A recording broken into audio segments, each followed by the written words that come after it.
মধ্যপ্রাচ্যের আকাশে এখন নতুন যুদ্ধের ঘনঘটা আর বারুদের গন্ধ। তেহরানের হুঙ্কার আর আবুধাবির নীরবতায় পুরো অঞ্চল যেন এক আগ্নেয়গিরির ওপর দাঁড়িয়ে আছে। দীর্ঘস্থায়ী উত্তেজনার পর এবার সরাসরি সংযুক্ত আরব আমিরাতকে কড়া হুঁশিয়ারি দিল ইরান। ইরানি পররাষ্ট্র মন্ত্রণালয় সাফ জানিয়ে দিয়েছে, শত্রুপক্ষকে ভূমি ব্যবহার করতে দিয়ে আমিরাত নিজের বিপদ নিজেই ডেকে আনছে।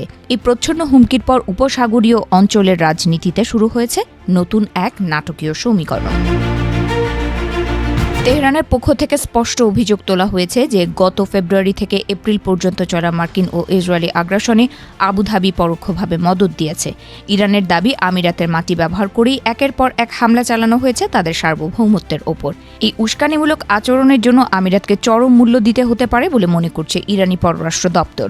তাদের মতে আগ্রাসীদের সাথে এই দহরম মহরম আঞ্চলিক স্থিতিশীলতাকে এক ভয়ঙ্কর পরিণতির দিকে ঠেলে দিচ্ছে।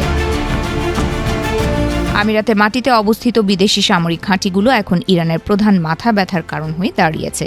তেহরান বলছে, প্রতিবেশী দেশ হিসেবে যে সৌজন্য বজায় রাখার কথা ছিল তা লঙ্ঘন করেছে আবুধাবি। শত্রুর যুদ্ধ বিমান আর সরঞ্জামকে আশ্রয় দিয়ে আমিরাত মূলত ইরানের পিঠে ছুরি মেরেছে। এই ধরনের ধ্বংসাত্মক কর্মকাণ্ড বন্ধ না হলে ইরান চুপ করে বসে থাকবে না, এমন বার্তা এখন বাতাসের বেগে ছড়িয়ে পড়ছে মধ্যপ্রাচ্যের অলিতে গলিতে। পাল্টা অভিযোগে আমিরাত যখন ইরানকে দায়ী করছে, তখন তেহরান তাকে ভিত্তিহীন নাটক বলে উড়িয়ে দিচ্ছে। ইরানি পররাষ্ট্র মন্ত্রণালয়ের দাবি, তাদের প্রতিটি পাল্টা হামলা ছিল অত্যন্ত সুনির্দিষ্ট এবং শুধুমাত্র শত্রুদের লক্ষ্যবস্তুর ওপর সীমাবদ্ধ। তারা সাফ জানিয়ে দিয়েছে যে আমিরাতের সাধারণ মানুষের ওপর তাদের কোনো ক্ষোভ নেই, তবে আগ্রাসীদের ঘাঁটিগুলোতে আঘাত হানতে তারা বিন্দুমাত্র দ্বিধা করবে না। এই বাকযুদ্ধ এখন কেবল কূটনৈতিক টেবিলে সীমাবদ্ধ নেই, বরং তা রণক্ষেত্রে রূপ নিতে শুরু করেছে। ইরান আরও দাবি করেছে যে এতকাল তারা সর্বোচ্চ ধৈর্য প্রদর্শন করে এসেছে কেবল মুসলিম উম্মার ঐক্য আর আঞ্চলিক শান্তির খাতিরে, কিন্তু ধৈর্যেরও একটা সীমা আছে। তেহরানের স্পষ্ট কথা, যদি আমিরাত তাদের শত্রুভাবাপন্ন আচরণ বজায় রাখে, তবে ইরানও আন্তর্জাতিক আইন অনুযায়ী নিজের প্রতিরক্ষা নিশ্চিত করতে কঠোরতম পদক্ষেপ নিতে বাধ্য হবে।